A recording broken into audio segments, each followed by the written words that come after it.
So what do you guys want to talk about today? Let's do something fun and then go home. 5-10 minutes max. Carmen, what? You look confused. You want to stay here till like 10:45? Okay. Because of Carmen, we'll stay here till 11.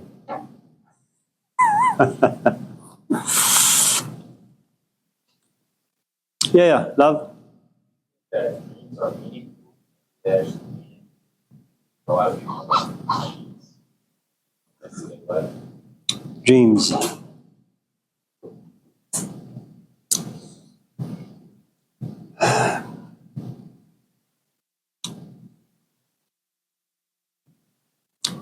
So let me give you a Middle Eastern perspective on this. Then we'll move into Egypt a little bit, and then the Greek world. All in regards to dreams, but I'll make it very brief, hopefully simple.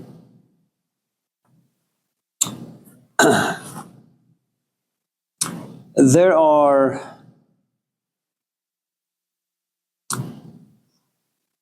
the first literature that we have was the Epic of Gilgamesh. Now, written language came about maybe 3,000-4,000 years ago, but for the most part, cultures were oral. In other words, someone like me comes to class, says something, you hear it, but I'm just not an ordinary chap, you see. I'm much older, probably have a turban on, have a long beard, gray, lots of wrinkles, and there is magic to my voice and there is magic to the way I tell stories. So you as an audience member, you sit back and you're listening, but for some strange reason you begin to have certain feelings and emotions, and your life kind of just diminishes and you enter the magical world. So that's what I mean by oral tradition. It's someone speaks, another listens, and in the way of listening, something about you changes or transforms. And then after many, many years, Egypt creates what we call scripts, cuneiforms, lines and pictures, and then they're put on clay tablets, put in the sun to dry, and for the first time you have written language. Okay? And then after some time, language falls into two categories. There is a language for the public, the masses, such as you and I, and there is a language that's only meant for the priests, those who have access to the world of wisdom or whatever you want to call it. So in this particular epic, which is about maybe 7,000 to 10,000 years old, there is a scene where the main character of this narrative, Gilgamesh, has a dream. And in the dream, he sees this meteor, this rock, landing right in front of him. And there is something rather unique about Gilgamesh, which is he has the power of the gods inside him. He's very attractive like the gods, he's powerful like the gods, but he's also human, so he becomes forgetful. And so he bends over to pick up this rock and just throw it to his left, only to realize even though he has the strength of the gods, he's unable to remove it. And he's troubled by this dream. So he takes the dream to his mother, Ninsun. And his mom says, well, your dream is very, very significant. It's very important. It's very meaningful. And what the dream is suggesting is that there is going to come into your life a human being. And you will try to push him away like the way you push everybody else away, but you can't. He's going to become your best friend as well as your worst enemy. He's going to teach you things. And in as much as you want to remove him from your life, it's not going to be possible. And the reason why I share with you this story is that many thousands of years ago, people did actually believe that the dreams, whatever they may be, they come from the gods. They have a message. They have something to tell you. Pay attention.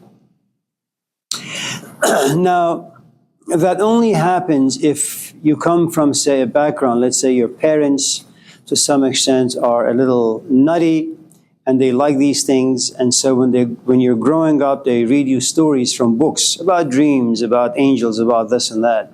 If on the other hand, your parents or your culture is much more secular, meaty, grounded, rational, industrialized, there's a good chance that, very much like Sigmund Freud, you're going to look at religion and say, oh, well, it's for children, really, who like to believe in Santa Claus. Just God is Santa Claus for big kids, adults, okay? So, again, if your culture believes in these things, then dreams are significant. If, on the other hand, that's not part of your heritage, then you're going to dismiss them. So, having said that,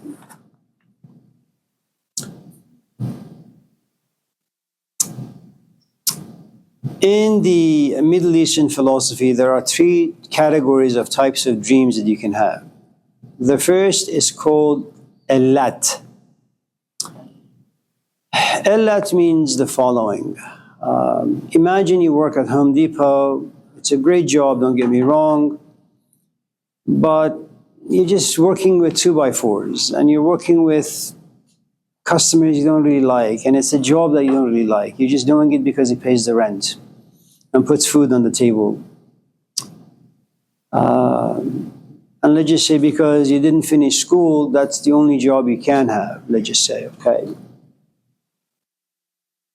And then you come home and you're exhausted and you're angry about yourself, about your life, about some of the decisions you made, where you're still at Home Depot, for example, making $20 an hour when your rent is about $3,000, you got 2 kids and all that.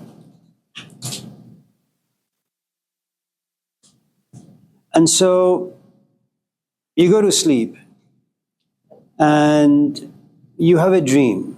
And you're not usually the type who has dreams, because most of us these days are quite anxious. We have a good amount of anxiety inside. And so the REM sleep, the stage of sleep that gives you a good amount of rest, rejuvenates your mind and body, you can't really experience that because of anxiety and pressures of life.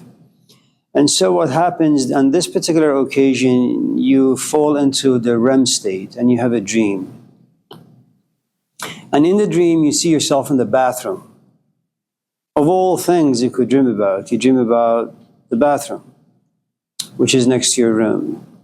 And then you see yourself sitting by the toilet bowl. Another strange piece of information. And then you look inside the toilet bowl, and then you realize it's filled with poop.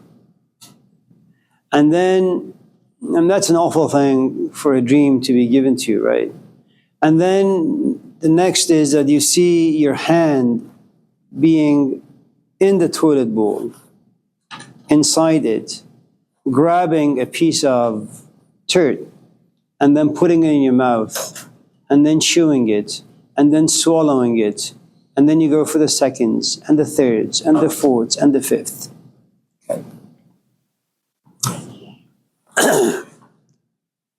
And you wake up from the dream, and because, again, it's not part of your culture, you say, it's just one of those crazy dreams, it's because whatever, you know.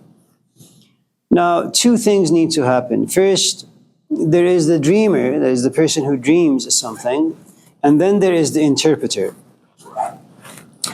Now, you are in no position usually to interpret your own dreams unless you're very insightful and very aware of your life, of yourself, of your psyche, and of your position in life. What things give you pleasure, what things bring about negativity in your life and psyche. And so you try to kind of decode the stream, and that's what dreams are meant to be done with. You're supposed to decode them, you know. And you bang your head against the wall, but you don't really come up with any good insights. So you take your dream to your mom. And you always imagine your mom to be a bit of a weirdo. You know, she talks funny about these things. And so you give her a call and your mom says, it's 2 in the morning. Why are you calling me? Are you okay? Are your kids okay? Did you lose your job? You say, no, Mom, I had a dream. I have no idea what's going on. And for some strange reason, this dream is not allowing me to go back to sleep. And your mom says, so what's the dream? I'm in the bathroom, it's very small, sitting by the toilet bowl. I look inside, there is poop in it. And instead of getting out of the bathroom, I just keep looking at the crap. And then add to it, I put my hand in the toilet bowl and I grab some, I put in my mouth. And I don't even throw up. I, in fact, like it. I go for the seconds and the third and the fourth and the fifth and the sixth. And when it's done, I say, oh, shucks, I need some more. Okay.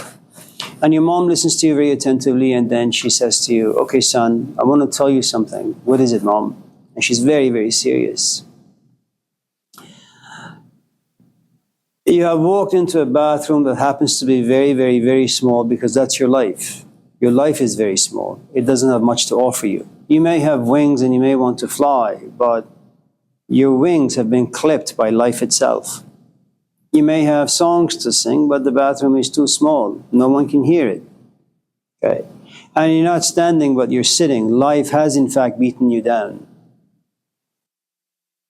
And there is no one there to help you. And you're going to continue to be beaten down. And add to it, you're not like facing the shower, you're facing the toilet bowl. And that's what your life is. It's shit.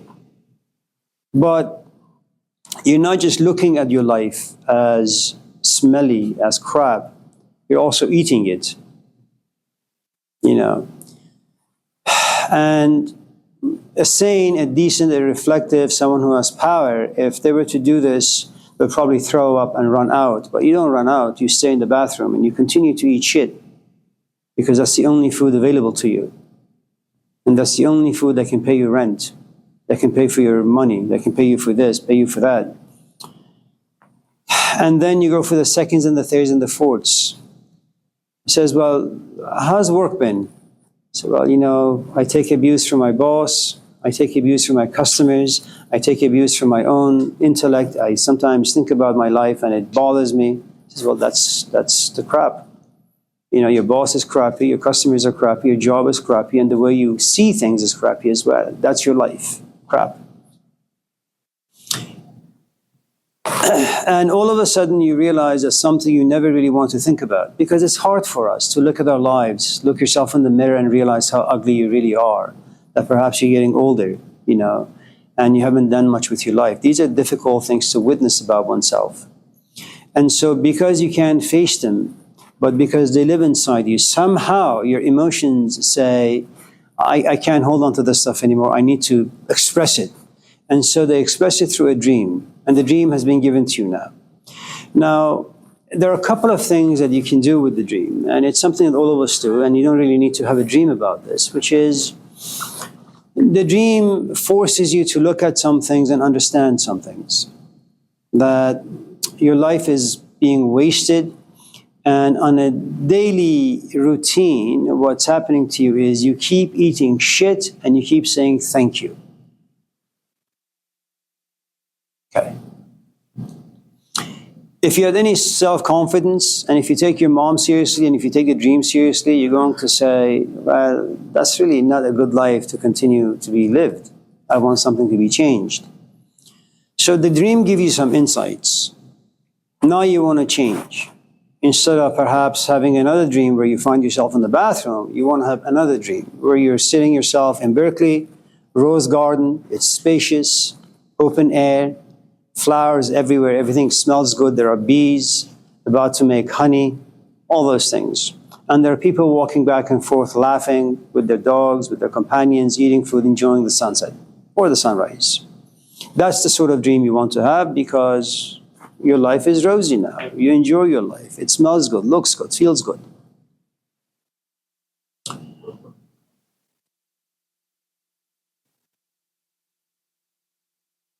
You say, well, maybe I should put myself back to school. Okay. But you need to have resources.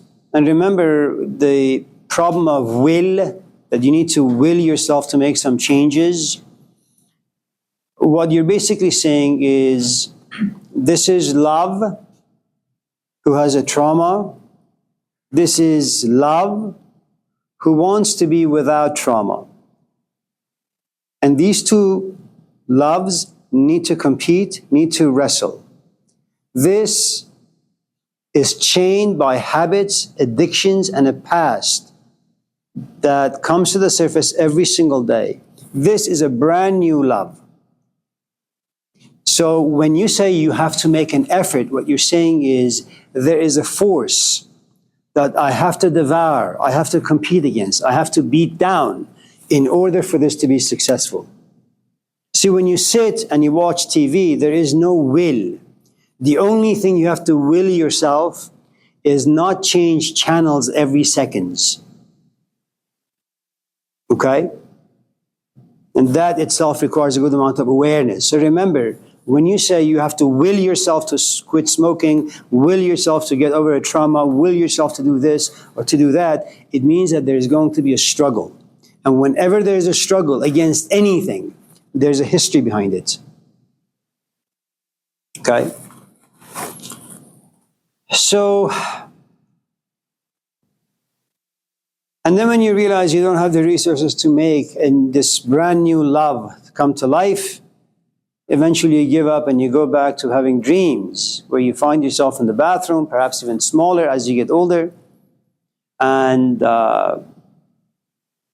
perhaps instead of just having 5 meals a day in the bathroom as you did, now you have 25 because now you see more. Okay. So Elat means life is tough. It injects in you unpleasant experiences. You can't express them, you can't read them, you can't write them, you can't music them away, you can't do anything. You can't even smoke them away. And eventually a dream happens. And that particular dream, or what we call Morpheus, is there for one reason. To once again bring to your attention that you're not where you're supposed to be. Your life is bad. You need to make some changes.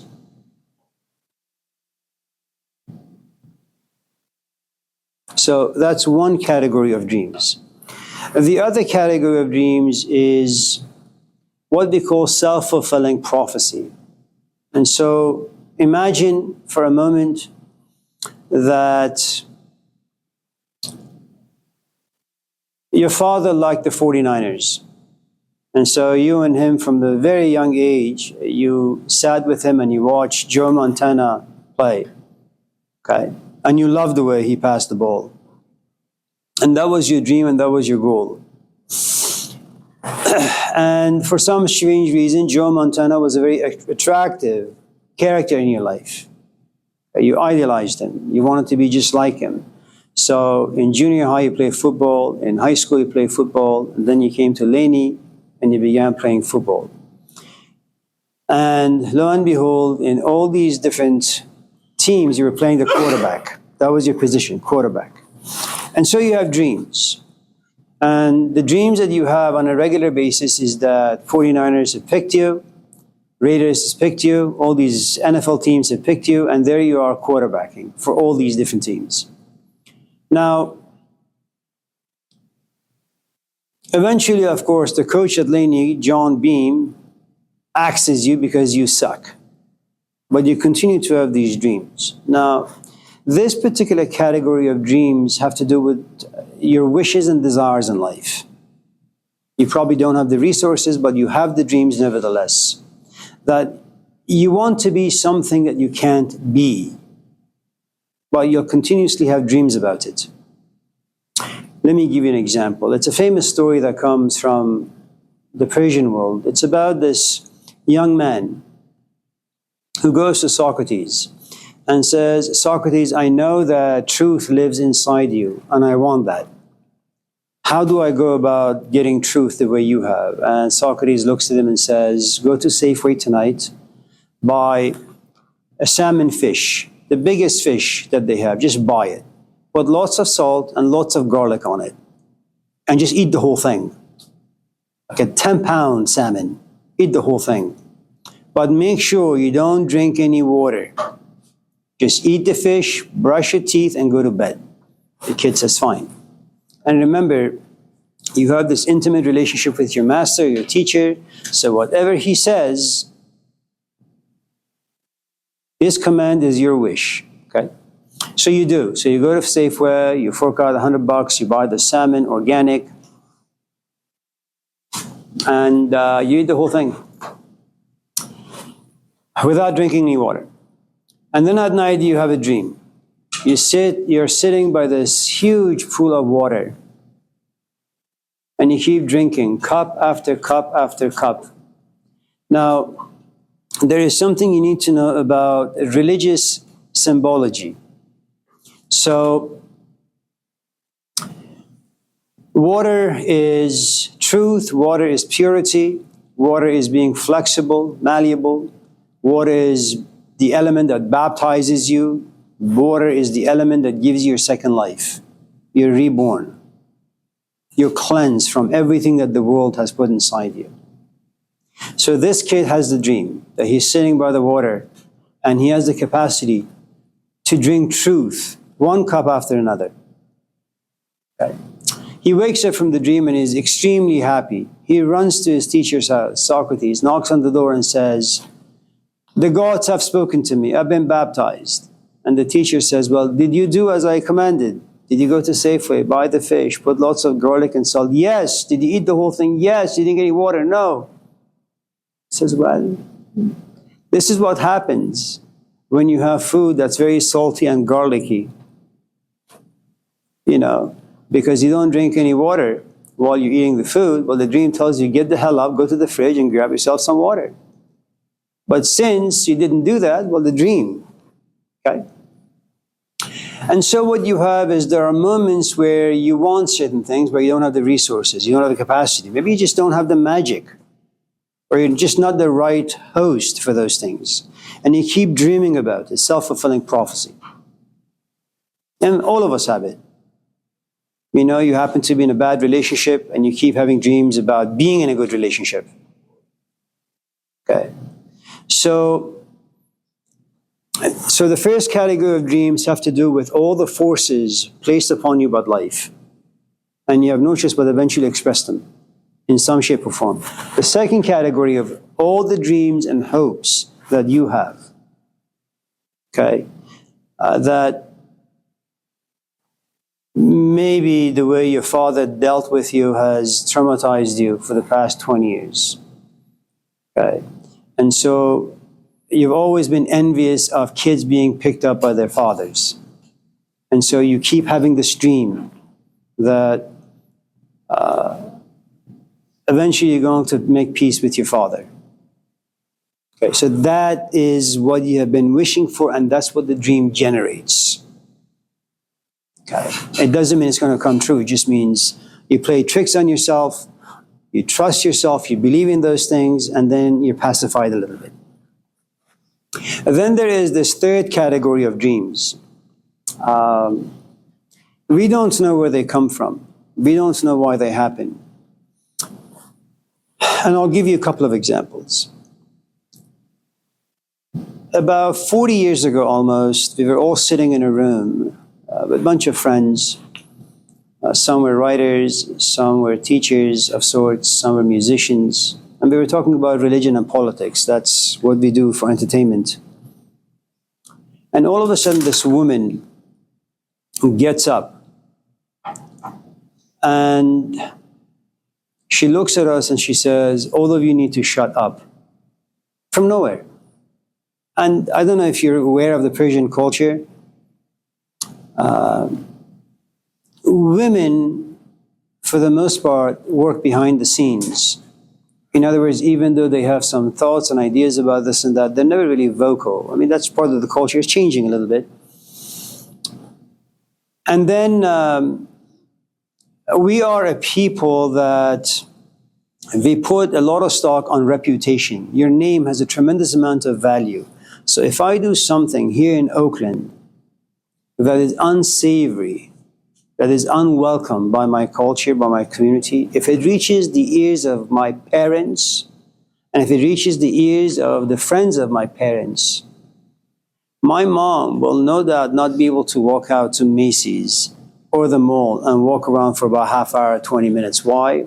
Because the first thing that someone familiar is going to ask her is, I'm really sorry to ask this, but I heard your son Amir Sabzvari did A, B, C, D. Is it true? And then your mom is going to be embarrassed. My mom is not going to say, well, Amir is an individual, that's his own life. I don't really care. We don't function that way. Okay. So this woman gets up and just badmouths everyone in the room. And then she adds, there are these angels, if you want to call them that, sitting in this room and they're not liking what they're hearing. And then she passes out. And then her husband takes her to the hospital. She wakes up for about maybe 20 seconds and she speaks German. And then she passes out. Then she wakes up and she speaks Arabic. And then she passes out. Then she wakes up. And this happens for the next 2 weeks or 3 weeks or so. Now, what is interesting is that they wanted to lock her up, put her in some mental institute. But because of the culture and because the culture believes in such magical things, the husband said, no, you guys have no right to touch my wife. She's okay. She's having some experiences. Leave her alone, And then when she was released from the hospital to go back home, while at home, she wrote poetry in Arabic, in Persian, in German, in French. And she had some other experiences, and then they stopped. Okay. To this day, no one can explain why such things happen to some people and why. I know you asked a very simple question, and you were hoping for a simple answer, but unfortunately, there are none. But suffice to say, take your dreams very, very, very seriously. Try to understand them, decode them, and if in the end you realize it's just trash it. Before we go to Tilia, let me just add one last piece that comes from the Old Testament, and it's the story of Pharaoh and Joseph. I don't know if you know the story. Maybe I'll pause on that for a moment. Let's just see what she says, and then if there is nothing else, the 7 lean cows and 7 fat cows. Exactly. Yeah, but I'll give it some Persian twist or Arabic twist, which makes the story much more interesting than what you have in the Old Testament. Yes. Something to do with what we were just talking about already, but On what? I said it has something to do with the last thing we were talking about dreams. Uh-huh.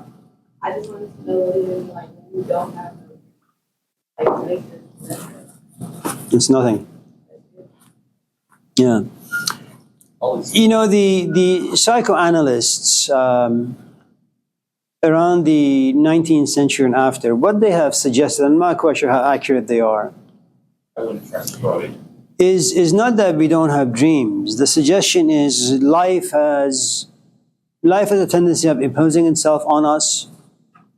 Life is very devastating in many ways, and even if your life is calm and peaceful throughout the day, the truth is it's very difficult to regain your innocence. It's very difficult to be authentic. It's really difficult to figure out what you're most passionate about, how you should live your life. That in itself is quite traumatic. And so something about your day must have been bothersome, but you're not aware of it. Maybe you're bored in this class. Maybe you don't like this class. Maybe you don't like love. Whatever the case may be, it doesn't really matter. The truth is, none of us in this class live in the Garden of Eden. Okay? And consequently, you have no choice but to be hurt in some shape or form by life. And so these analysts, psychologists, what they argue is that you have dreams. You just don't remember. But there are tricks you can play. There are tricks. There are things you can do to remember your dreams. I'm not going to tell them to you, but if you're interested, you can go read books. But there are ways. And just in case you have a really, really, really interesting dream and it gets cut off, like you're watching a great movie and all of a sudden the lights go out, the power goes out, you say, damn, just getting to the good side, good parts. I'm sorry? But as I said, there are ways you can manipulate, coerce your mind and imagination to go back where the dream was cut off. There are ways. I wouldn't trust psychoanalysts. Well, everybody has something interesting to say. I'm talking about I'm not talking about like college students. I'm just saying those who have worked really hard to understand a few things. Yeah. Freud really loved his cocaine. No, he didn't. I bet. No, the life of Sigmund Freud is very, very, very, very interesting. First, you need to. Do you guys mind if I ramble on for another half hour? I know when you take psychology classes, the first thing that instructors do when they come to the character Freud is that they want to badmouth him. They want to say, oh yeah, he was doing coke all the time. You shouldn't take him seriously. Add to it the fact that most of his patients lived in mental institutes, so most of his findings are completely, ridiculous and they should be dismissed. Number one.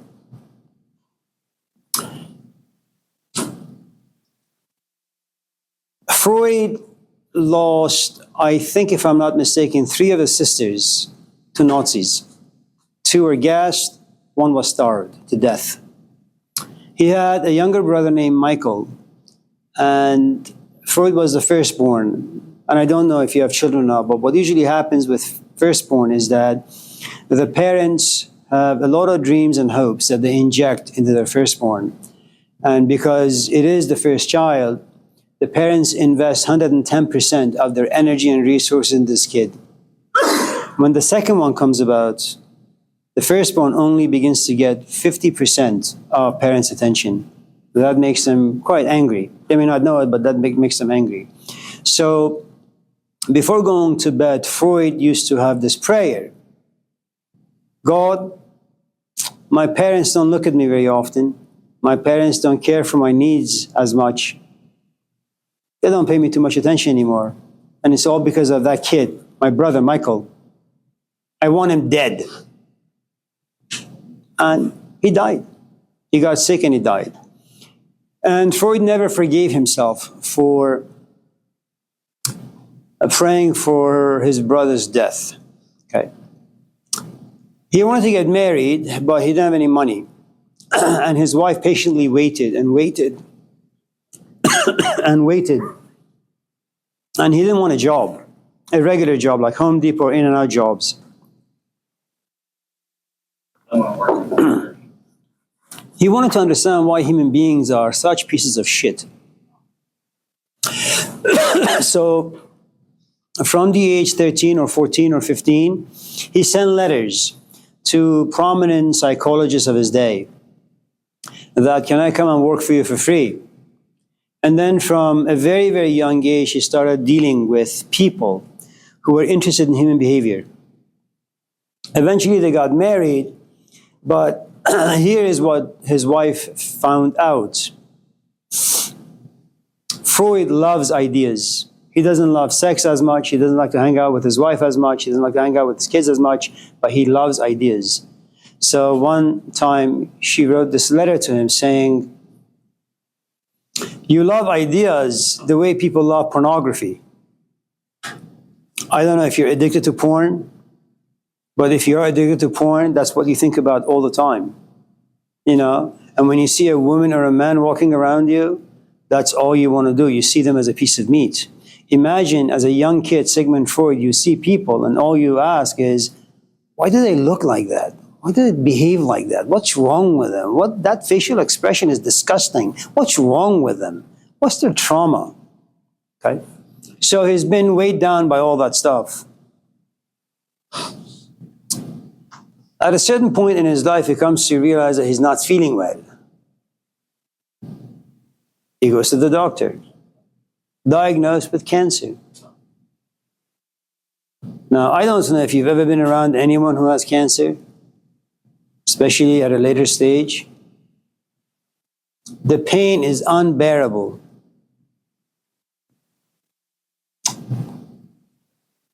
And so, around the 19th century, they found something really interesting. One of the magical elements that live in this world that can get rid of your pain a little bit, is cocaine, if given to you by the right people, for the right reasons.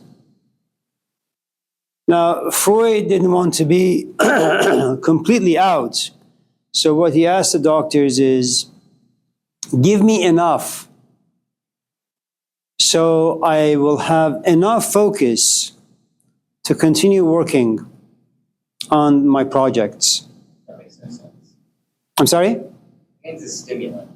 It doesn't really matter what it does. It numbs the pain a little bit. Okay? And so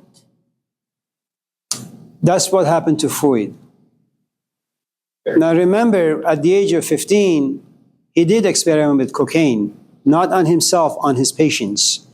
And they all believe that they have finally found a magical potion that can relieve people of their traumas. Only to realize later on, not only is cocaine addictive, someone with a trauma will now have two difficulties, the trauma and their addiction to cocaine. Okay. Freud has said wonderful things about human beings. He compared himself to, I think, Michelangelo or Da Vinci. Yeah.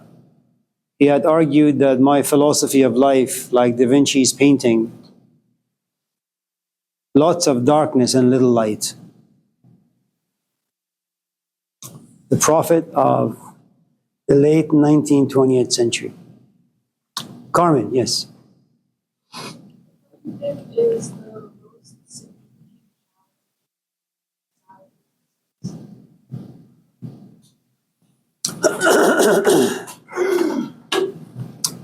I don't know if there is one, there are many.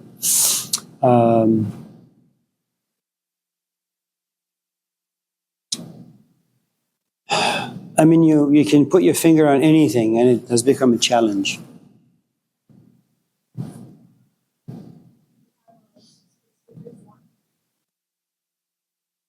No. I mean, in some ways, I'm very thankful that I'm near the end of my life. That I don't have to be around to see what's going to happen to my kids. I can care less for other people.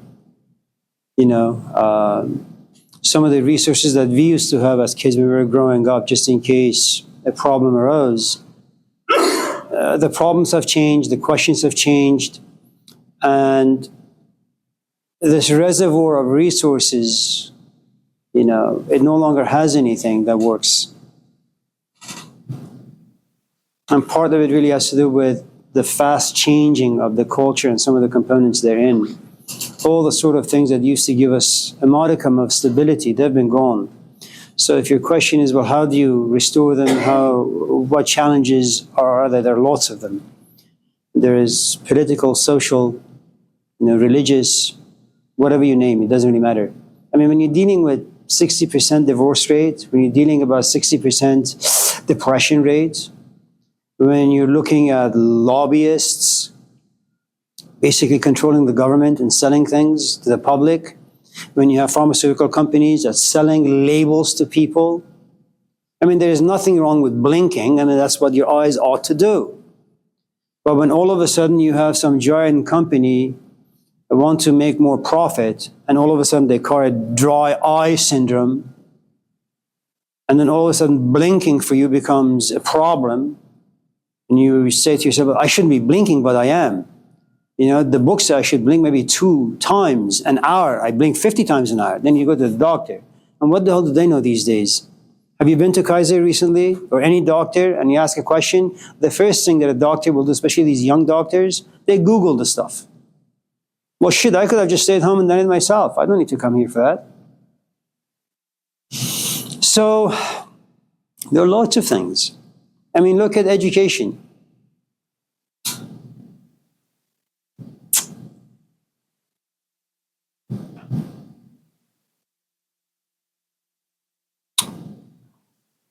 And whether or not the new generation will find, you know, its way, whether or not it'll have things to band-aid the wounds, I don't really know, but so.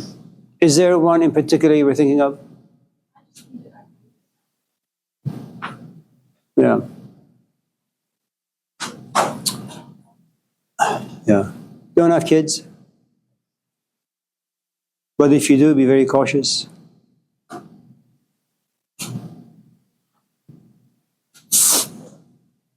But even if you're cautious, that's not going to be very helpful. But do your best. Yeah, Neelan. Oh, sorry, I'll stretch. Well, imagine you stretched your hand upwards for a question. Um, Come on, Neelan.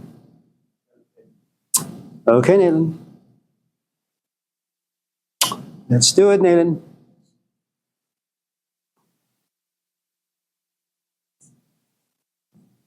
Mark. Do you invest in the stock market? No. I don't have money like that. He's just trying to see now. Do you? Is it going well? As usual, some invest in that. Well, I hope you win big. Yeah. Yeah. And maybe if you remember me in your glory days, you can send me a check. Yes, Neelan. I think it's possible to, I guess, remind you, like, I remember a while ago you were talking about how religion makes it easy for kids to, like, do the right thing. Otherwise, like, they'll just run around and do whatever because they don't have anything really to do with their parents, but, you know, they hate their parents. So I'm thinking, like, do you think that, you know, religion should be something that sticks with people, or do you think, like, if a kid grows up religious and then they decide it's not for them, like, that's fine?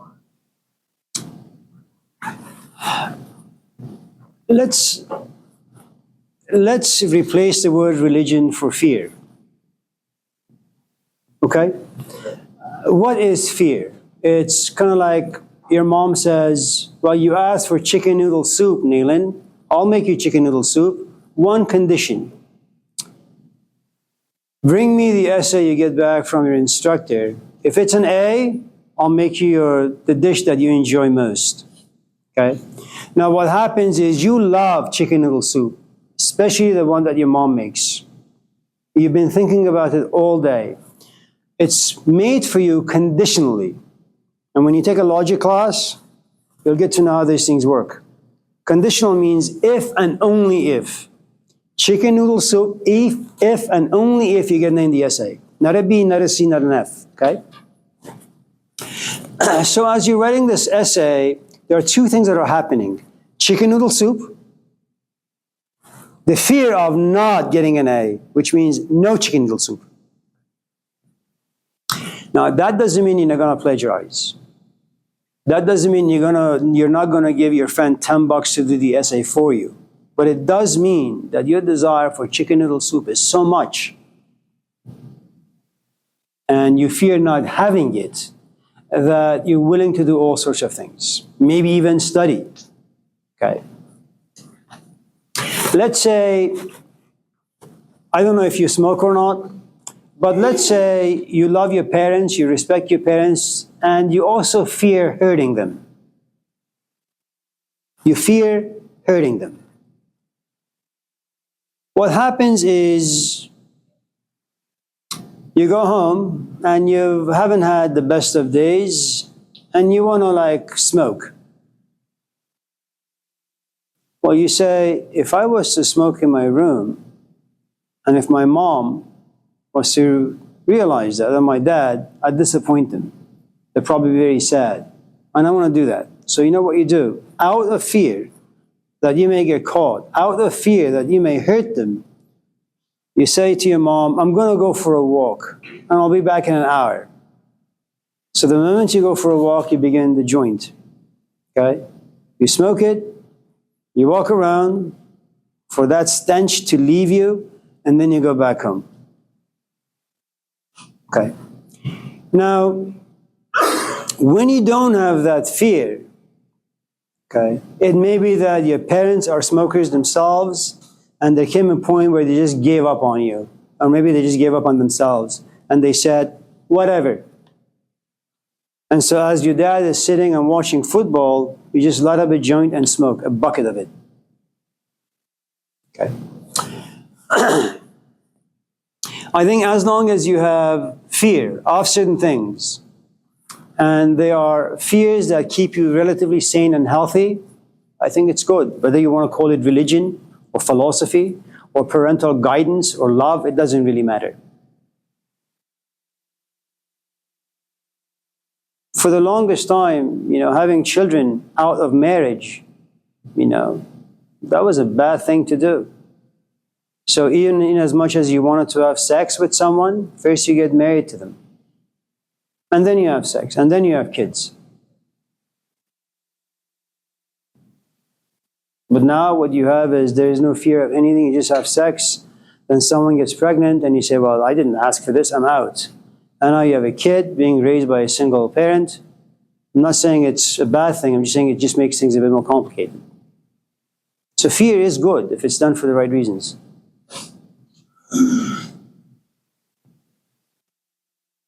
I mean, Jesus wasn't all about love. Are you kidding? Have you read the Gospels? Yeah.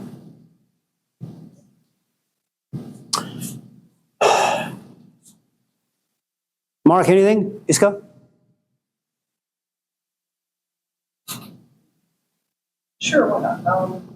Since you brought up Jesus was by the Gospels basically just a very angry person who had problems with the status quo, the rich, the government, hung around with the sick and sex workers, and then managed to become a symbol of love and peace for millions and billions of people. Well, so let's talk about how visions of people like Jesus or Socrates or the Buddha are distorted by time. There have been this long narrative among scholars, did Jesus actually exist? And the reason why I think that's an interesting question is because throughout history, there have been approximately 13 or 14 different characters whose birth was one of virginity. A man didn't touch this woman, and all of a sudden this thing came out. It also seems that these particular people left their houses at the age of 12. They came back at the age of 30. They did their missionary for about 3-4 years, and they died. One happens to be Zarathustra. He didn't die, of course, at the age of, but that's relatively storied. Another one is the Buddha.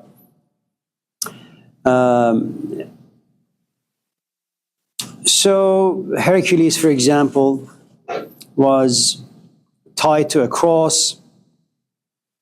Every night an eagle would come down, eat his liver, which becomes a symbol for a place of wisdom. So these stories have been floating around for a while. Even if you're familiar with astrology, the sun enters a house at the 30th degree and leaves that particular house at the 33rd degree. So people play with this stuff in also different and creative ways, and no one is more right than the other. But let's just take the story of Jesus historically. In other words, this guy actually did exist. Okay. Now,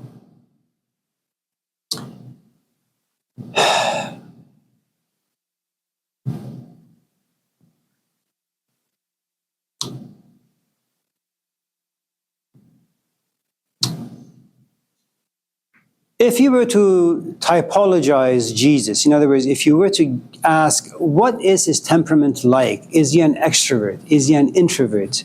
How extreme or intense is he, if an extrovert or an introvert?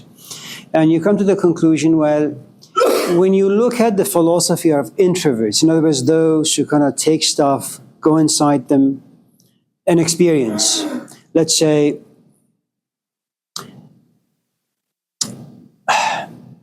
let me tell you a story as to, forgive me, I know I'm digressing, but for those of you who want to know what introverts do, how experiences are internalized, there is this great story that comes from the Buddhist tradition. Some of you may have heard it or know of it. It's about a woman who loses the only son that she has, and she loves the son. And she goes to the Buddha and she says to him, I have been told that you're able to bring back the dead. Is it true? And the Buddha says, yes, it's true. Bring back my son. He died. He was only like 20. But he was the only thing that I had in life. And without him, my life means nothing. Bring him back. And the Buddha says, fine, I can do that for you. Just one thing. It's conditional. Go knock on doors around the village. And when the person opens the door, ask this person if he has suffered any loss. Did he lose a car? Did he lose a kidney? Did he lose a son, a wife, a father, a mother, a sister, a brother? Just ask. And if you find anyone who has not suffered a loss, who has not grieved, then fine, I'll bring your son back. And what this woman does, because she's very hopeful that she's going to find someone who has lived a life with no pain, she comes to realize after 2, 3, 4, 5 weeks or months or years that there is not a single soul in her town who has not suffered. And she goes back to the Buddha and she says, no, everyone that I spoke to has suffered something. Some people got married because they thought it's going to last forever, but they divorced. Some people had their kid and the kid ran over by an 18-wheeler. Some people went to a class thinking they're going to get an A, but they end up with an F. Also, so people are basically losing all the time. And the woman said, well, I have really no right to ask you to bring my son back because I, very much like other people, am in a grieving place, and I should be. Okay. And so that's what I mean by internalizing an experience. First, you think it's something out there, you take it inside, you examine it, you unpack it. So it seems that Jesus happens to be a very, very extremely an introverted fellow, okay?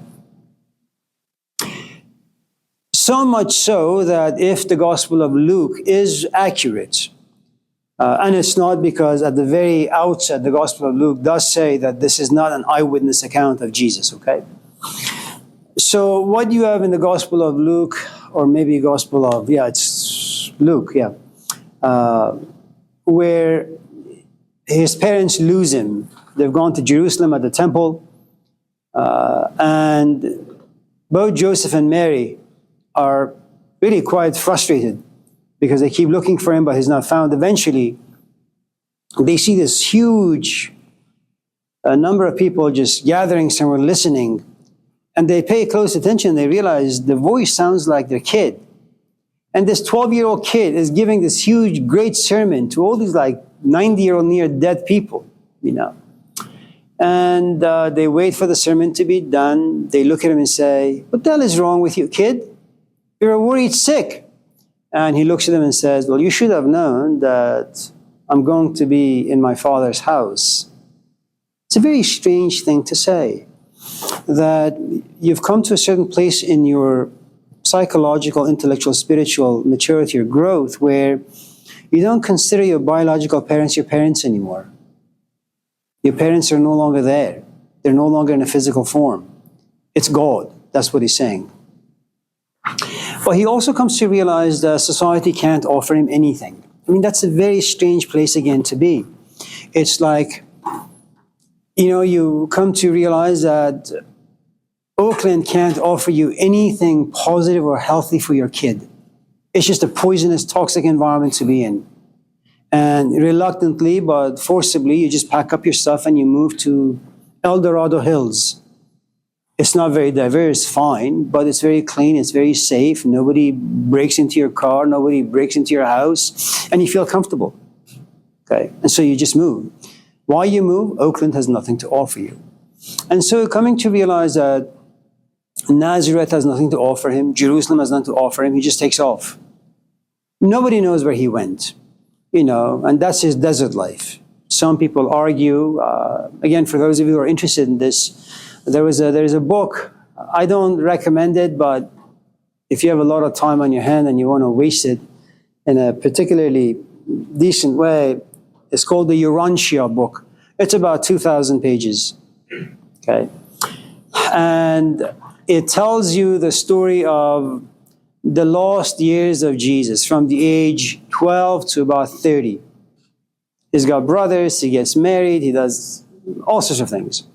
So there has been suggestion, it's something that also Edgar Casey, the American philosopher, also talked about, that he went to Persia, India, Egypt, and he had teachers, but all those things aside. And he comes back and he finds, when he comes back to Nazareth, the first thing he does is not to go to his mom's or dad's house and say, I'm sorry to have left you guys at such a young age, I'm back.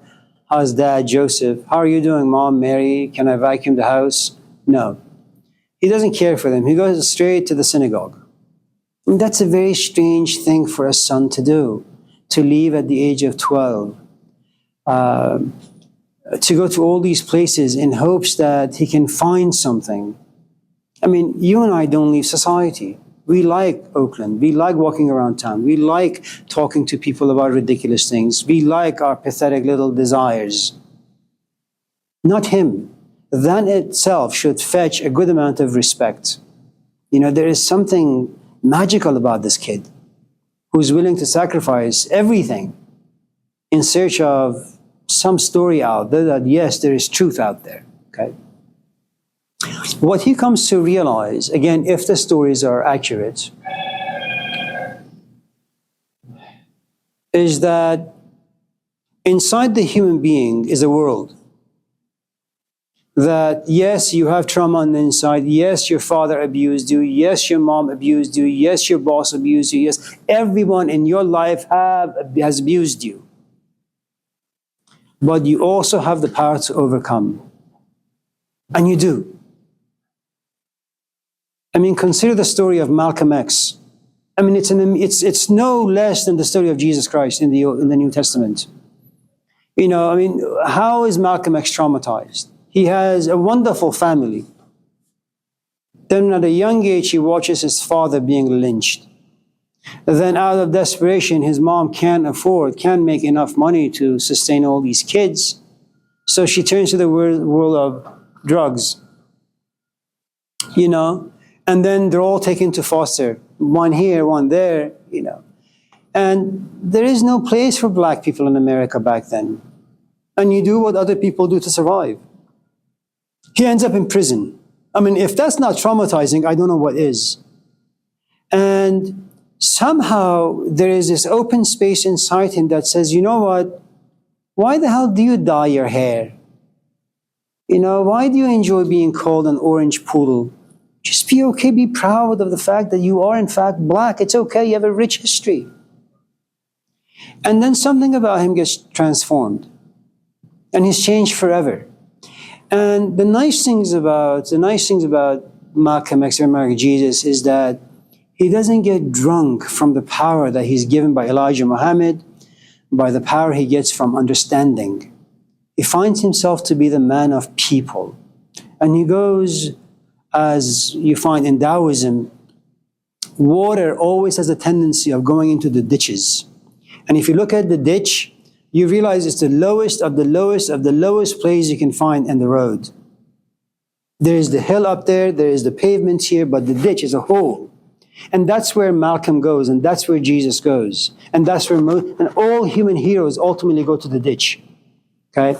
I mean, look, if you happen to be a parent and your daughter, for example, calls you and says, Dad, I'm in this rotten place and I don't know how to get myself out. I'm having a mental breakdown. I mean, that's a ditch, that's the hole.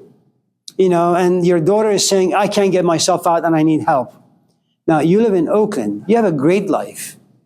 You know, you live in a comfortable home. You have money in your pocket. What do? Well, you do what all heroes do. All parents who care do. You get yourself on a plane. You send your instructors an email. I'll be gone for, I'm not quite sure how long. But here's the emergency. This is the reason. You go there. And you don't go to Hawaii to have a good time. You go into this pit and it's dark and it's sad. It's your daughter. Okay? And you look at her, it pains you. She is being held hostage. She's being brutalized by various aspects of life. And so you put your own life on pause. I mean, you have ambitions, but you don't care for them. Why? Because you care for your daughter. You care for her well-being. I mean, that's the Jesus story. And you don't have to make these stories so big that you can't touch them. All parents do it, especially immigrant parents. They give up everything, their land, their people, their heritage, their customs, rituals, and they come to a foreign land. And they slave away so that their kids can have things that they themselves didn't have. Okay? Now, will you find people, parents who are enormously selfish, who will look at you and say, Iska, listen, Your daughter will eventually figure things out. Live out your life. Are you kidding me? It took you such a long time to get to Stanford, and now you want to drop out and go help out your daughter? It's her life. It's her doing. Let her be. Okay? But luckily for you, you surround yourself by people who actually care, and you happen to be somewhat empathetic. Yeah. And that really is the Jesus story. Is it true that, let's say, you have a companion and your companion loves you, but there is your daughter? You have to be cruel to one and kind to another. And because of the way you are, you look at your companion and say, honey, I love you, but I love my daughter more, so buzz off. Are you being cruel to your companion? Absolutely. Did she have hopes and dreams resting on you? Definitely. Do you care? Now when it involves your daughter. So is Jesus cruel to the Jews, Sadducees, Pharisees? Absolutely. Is he even cruel to the Old Testament that he categorizes as just a letter of the law that lacks the spirit? Definitely. What time is it? Almost 3:45. I mean, 10:34. What? Almost 10:34. What time is this class over? 45? Yeah. Okay. Okay. So, yeah, I don't really know what the big deal about Jesus is really. The only difference really is that you as a parent, you just focus on one kid. You know, someone like Malcolm or Jesus or Mahatma or Muhammad or Jesus, they focus on like a million people. That's the only difference. They just carry a bigger and heavier cross, that's all.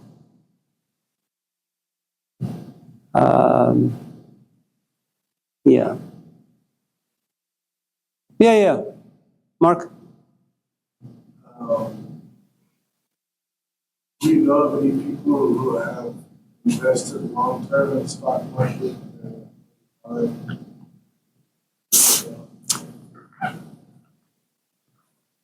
I do know my nephew and one of my best friends. He worked in Silicon Valley for many, many years. He probably lost over 100 grand. I'm not in touch with him. I'm in touch with my nephew who's doing dental school right now. But let me kind of change your question a little bit, or maybe change my response to your question. There was a guy in India in the 1960s. He's dead now, so his name was Gopi Krishna. He had a father, very religious. Gopi was about, I think, I don't know, 11, 12. And they weren't doing well financially.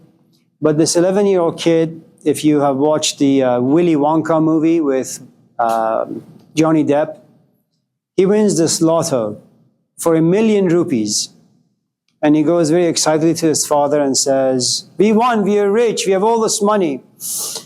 And because his father had some, I suppose, magical powers inside him, he could predict what the future is going to look like. He looks at his son and says, any money that's earned without your own blood and sweat will be lost very, very easily and quickly. I don't know how true that is. I think if you've come from a background of hardship, whatever money comes your way, if you have a tendency of saving your money and putting it in buying a house, for example, or saving it for your kids' education, whatever the case may be, that money that you win from lottery will be put in good use.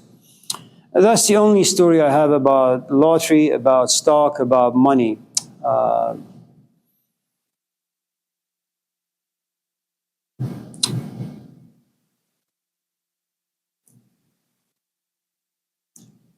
Let me just add this other thing, Mark, and then we'll kind of just move on.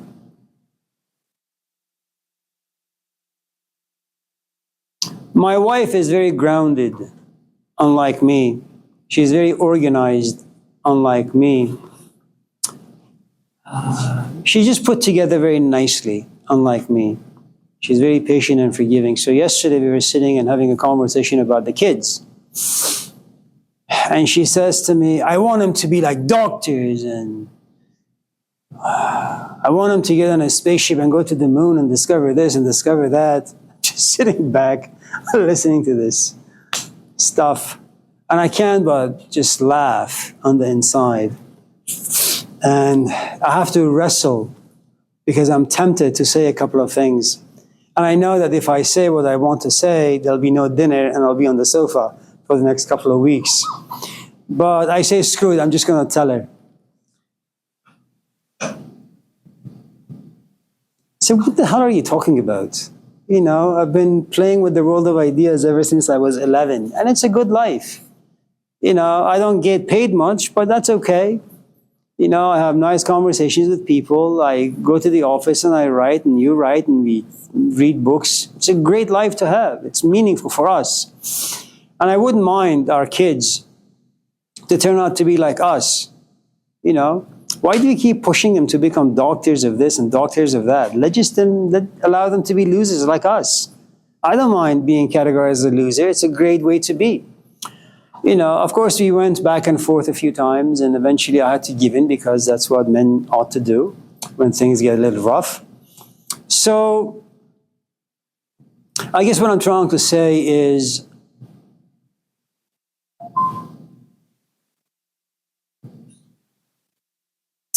advertise education to your kid. Make sure they have their master's at least. You have a boy or a girl?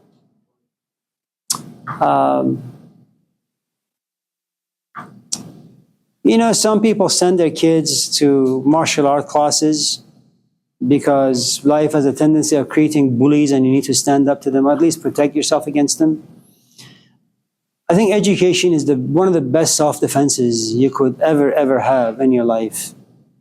You know, it'll help you choose the right companion. It will hopefully help you ward off friendships that are poisonous and toxic. And plus, it does create a good amount of stability. If you win the lotto, more power to you. You know, give some to Stanford, and that's a bait. Your son will be accepted there, no problem. I mean, look at Denzel Washington. His son goes there. Why? Because it's Denzel Washington. Yeah. So, Carmen? Love?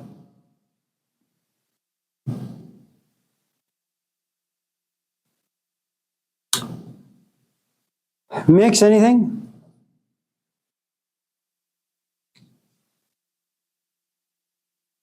Well, it's good to see all of you.